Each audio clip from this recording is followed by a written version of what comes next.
CPIM নেতাদের উপর আক্রমণের বিরুদ্ধে, সিপিআইএম নেতাদের উপর আক্রমণের বিরুদ্ধে অবিলম্বে আক্রমণকারীদের গ্রেফতার করতে হবে,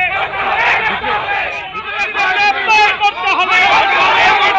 এঞ্জেল হক জিন্দাবাদ।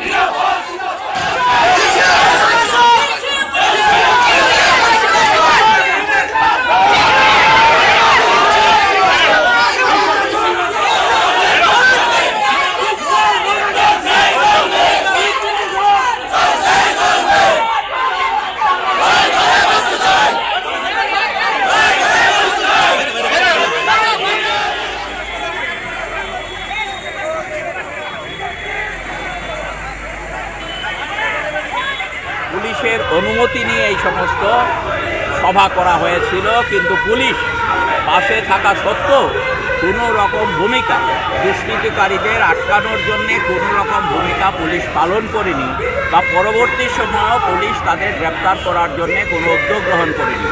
আমরা আজকে এখানে পশ্চিম থানায় আধিকারিকদের কাছে এটা জানাতে এসেছি যে যাতে দুষ্কৃতিকারীদের আজকের মধ্যেই গ্রেপ্তার করা হয় তার